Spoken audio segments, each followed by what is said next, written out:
సతీపుత్ర సమేతంగా మహాకుంభమేళాలో పాల్గొన్న మంత్రి నారా లోకేష్ గారు. మహాకుంభమేళాలో మంత్రి లోకేష్ దంపతుల పుణ్య స్నానాలు. ప్రయాగరాజ్ మహాకుంభమేళాలో సోమవారం రాష్ట్ర విద్య, ఐటీ, ఎలక్ట్రానిక్ శాఖల మంత్రి నారా లోకేష్ దంపతులు పుణ్య స్నానాలు చేశారు. త్రివేణి సంగమం షాహీ స్నానఘట్టంలో సాంప్రదాయబద్ధంగా స్నానాన్ని ఆచరించి గంగాదేవికి పూజలు చేసి హారతులు ఇచ్చారు. పితృదేవతలను స్మరించుకుంటూ బ్రాహ్మణులకు వస్త్రదానం చేశారు. పూర్వీకులకు మోక్ష మార్గాన్ని ప్రసాదించాలంటూ గంగాదేవిని ప్రార్థించారు. కుంభమేళా ప్రాంగణంలో ప్రతిదినించే కీర్తనలు, నదీ సంగమం వద్ద పవిత్ర పూజల మధ్య ఆధ్యాత్మిక కార్యక్రమాల్లో లోకేష్ దంపతులు మమేకమయ్యారు. మహాకుంభమేళా ఆధ్యాత్మిక కార్యక్రమం మాత్రమే కాదు, ఇది భారతదేశ సాంస్కృతిక, ఆధ్యాత్మిక వారసత్వం, నమ్మకం, ఆచారాలు, ఆధ్యాత్మిక జ్ఞానంతో ముడిపడి ఉన్న శక్తివంతమైన వేడుక.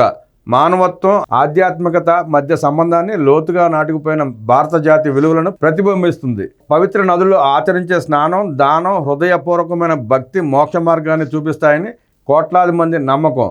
కుంభమేళాలో స్నానాలు, పూజాధికారులు అనంతరం లోకేష్ దంపతులు కాశీ విశ్వేశ్వరుని ఆలయాన్ని సందర్శించేందుకు వారణాసి బయలుదేరి వెళ్లారు.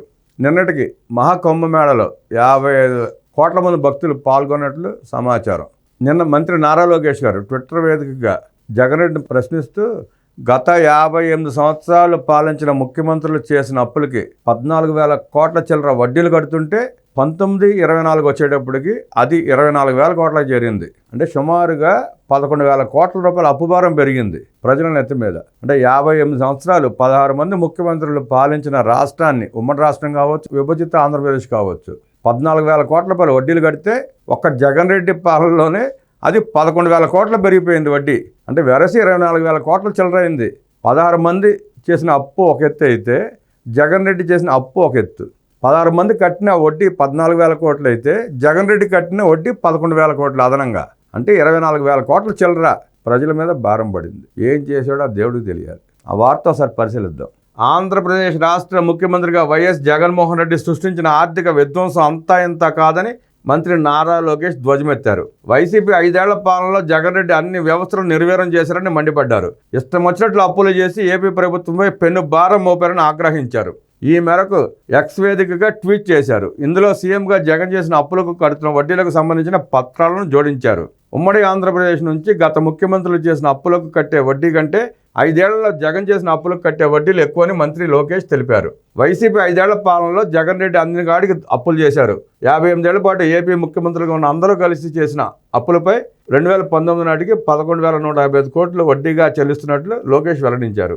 అయితే జగన్ రెడ్డి పాలించిన 5 ఏళ్ల కాలానికి అంటే 2024 నాటికి అప్పులపై కట్టాల్సిన వడ్డీ 24,944 కోట్లకు చేరిందని మంత్రి లోకేష్ తెలిపారు.